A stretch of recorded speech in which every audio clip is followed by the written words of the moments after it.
بسم اللہ الرحمن الرحیم الصلاۃ والسلام علیک یا سیدی یا رسول اللہ وعلی آلک و اصحابک یا نور اللہ۔ درود شریف درود ابراہیمی پڑھنے سے روزہ رسول صلی اللہ علیہ وآلہ وسلم کی مٹی مل گئی۔ درود شریف کی جو برکت میں نے دیکھی ہے ان میں سے ایک یہ ہے کہ جب میرے حلق میں زخم بن گیا تھا، یہ 2008 کی بات ہے تقریباً، یہ خاتون ہے جن کی 2008 میں گلے میں شدید تکلیف ہو گئی تھی اور زخم بن گیا تھا، تو کہتی ہیں کہ میرے گلے کے جو غدود کی سرجری ہوئی تھی اس سرجری کے بعد میرے گلے کی ایک سائڈ خراب ہو گئی۔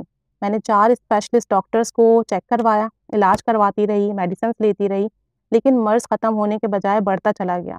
جو دوا کی فائدہ تو نہ ہوا، الٹا سائیڈ ایفیکٹس ہوتے گئے۔ میرے گلے کی سرجری ہوئی، یہ سرجری پشاور کے ہسپتال میں ہوئی۔ اس سرجری کے بعد میں نے درود ابراہیمی 41 مرتبہ پڑھنے کا معمول بنا لیا۔ اس کے علاوہ میں نے 1 کروڑ مرتبہ درود شریف پڑھنے کی نیت کر کے الگ سے بھی درود شریف پڑھنا شروع کر دیا۔ اس نیت میں روزانہ 1 سے 2000 مرتبہ درود شریف پڑھنے لگی۔ پھر یہ معمولی سرجری کی وجہ سے میرا جو درود پاک پڑھنے کی روٹین تھی وہ چھوٹ گئی، اور ایک دن گلے کی شدید تکلیف کی وجہ سے میں بہت روئی، اور میرے دل میں یہ خواہش پیدا ہوئی کہ اگر کہیں سے روزہ رسول صلی اللہ علیہ وآلہ وسلم کی مٹی مل جائے تو کیا ہی اچھا ہو۔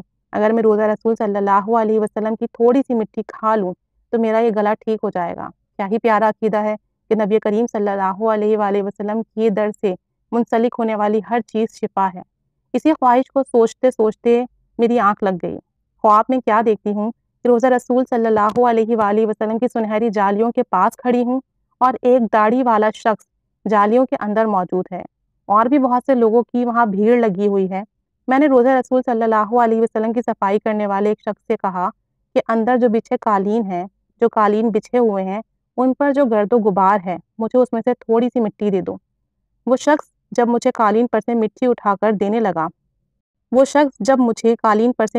کر دیتا ہے تو مجھے اس مٹی میں منہ مبارک نظر آتا ہے، نبی کریم صلی اللہ علیہ وسلم کا بال مبارک نظر آتا ہے۔ میں خواب میں ہی اس مٹی کو کھا لیتی ہوں یا پھر کھانے لگتی ہوں تو میری آنکھ کھل جاتی ہے۔ اس خواب کو دیکھنے کے بعد مجھے میرے گلے کے مرض میں بہت افاقہ محسوس ہوا، اپنی تکلیف میں بہت کمی محسوس ہوئی کہ میرے گلے کا درد رفتہ رفتہ ختم ہونا شروع ہو گیا ہے۔ بس میں نے دوبارہ سے 1 کروڑ مرتبہ درود شریف پڑھنے کی نیت کی، اور روزانہ 100 مرتبہ درود شریف پڑھنے لگ گئی ہوں۔ تھوڑا تھوڑا پڑھ کر شمار کر رہی ہوں۔ مجھے پورا یقین ہے کہ درود شریف اور روحانی خواب کی برکت سے اللہ تعالیٰ مجھے جلد شفا یاب فرمائے گا، اور مجھے کامل شفا عطا فرمائے گا، اور اس مرض سے کامل شفا یابی ہوگی انشاءاللہ تعالیٰ۔